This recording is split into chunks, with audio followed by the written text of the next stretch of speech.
ഇതെൻ്റെ റോബസ്റ്റ വാഴത്തോട്ടമാണ്. ഞാനിത് ഇടവിളയായിട്ടാണ് കൃഷി ചെയ്തിരിക്കുന്നത്.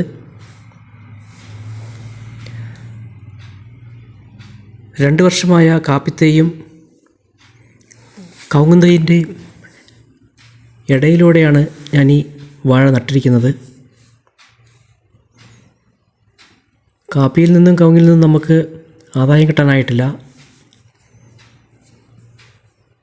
അതിനിടയ്ക്കൊരു ചെറിയൊരു ആദായം കിട്ടാൻ വേണ്ടിയാണ് ഇങ്ങനെ വാഴ നടുന്നത്. റോബസ്റ്റ ആകുമ്പോൾ നമുക്ക് കാര്യമായ വളപ്രയോഗവും മരുന്നിൻ്റെ പ്രയോഗമൊന്നും ആവശ്യമില്ല.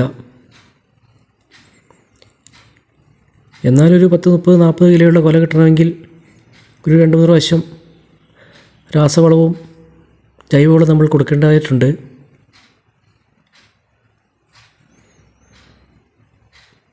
ഇതിപ്പോൾ ഒരു 4 മാസം പ്രായമായ വാഴകളാണ്. ചെറുതായിരുന്നപ്പോൾ നമ്മളൊരു ഫാക്ടംബോസും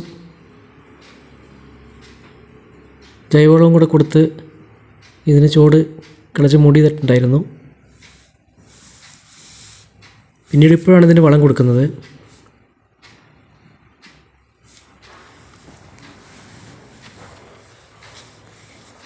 ഇപ്പോൾ നമ്മൾ കൊടുക്കുന്നത് പൊട്ടാഷ്യം യൂറിയയും കുറച്ച് കമ്പോസ്റ്റ് വളവും കൂടിയാണ്.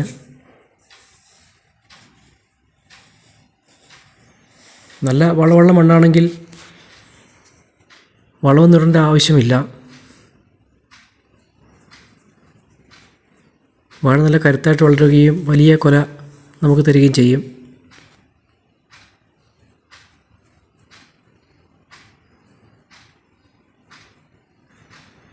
പിന്നെ ഇതിന് പ്രധാനമായിട്ടും വരുന്നത് തണ്ടുതുരപ്പിൻ്റെ കേടാണ്. തണ്ടുതുരപ്പിൻ്റെ കേടിനുള്ള മരുന്ന് നമ്മൾ 2-3 പ്രാവശ്യം അടിച്ചു കൊടുക്കും. ഇതിൻ്റെ പോളപ്പുഴുവാണ് ഏറ്റവും പ്രധാന പ്രശ്നം. പോളപ്പുഴുവിനാണ് നമ്മൾ ഈ മരുന്ന് അടിച്ചു കൊടുക്കുന്നത്.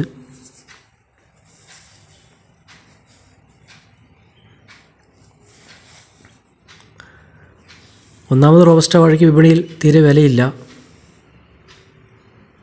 ഇപ്പോൾ ഇതിന് 14 രൂപയാണ് വില.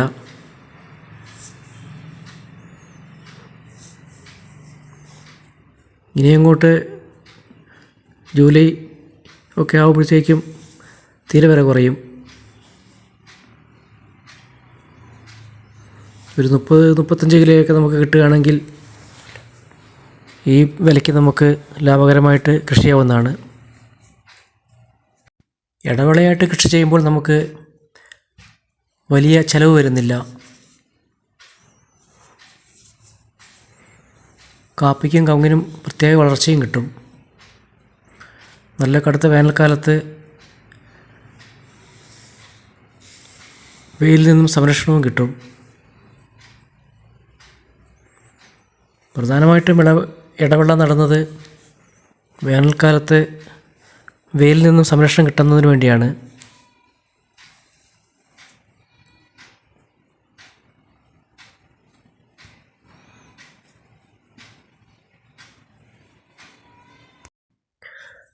റോബസ്റ്റ വാഴയ്ക്ക് പൊക്കം കുറവും വണ്ണം കൂടുതലും ഉള്ളതുകൊണ്ട് ഒരുമാതിരിപ്പെട്ട കാറ്റടിച്ചാലൊന്നും ഇത് ഒടിഞ്ഞു വീഴില്ല.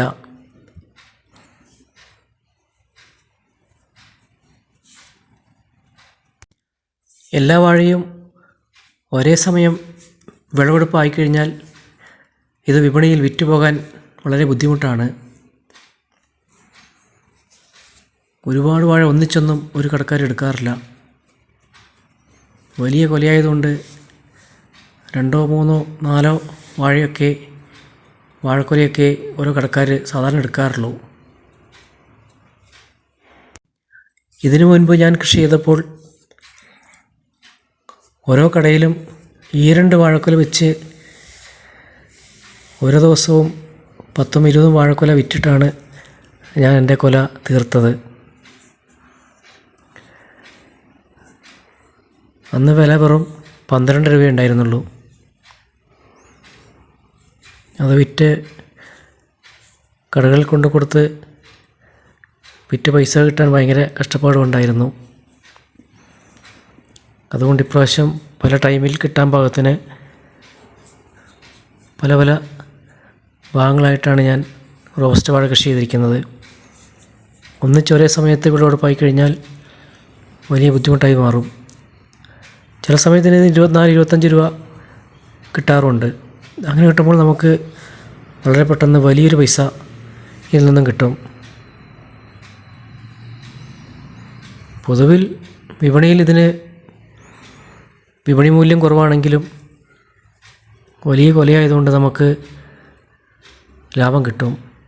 പിന്നെ മറ്റുള്ള വാഴക്കൃഷി പോലെ ഇതിന് വലിയ പണിച്ചെലവും വരാത്തതുകൊണ്ട് അങ്ങനെയും നമുക്ക് കുറച്ച് ലാഭം കിട്ടാറുണ്ട്.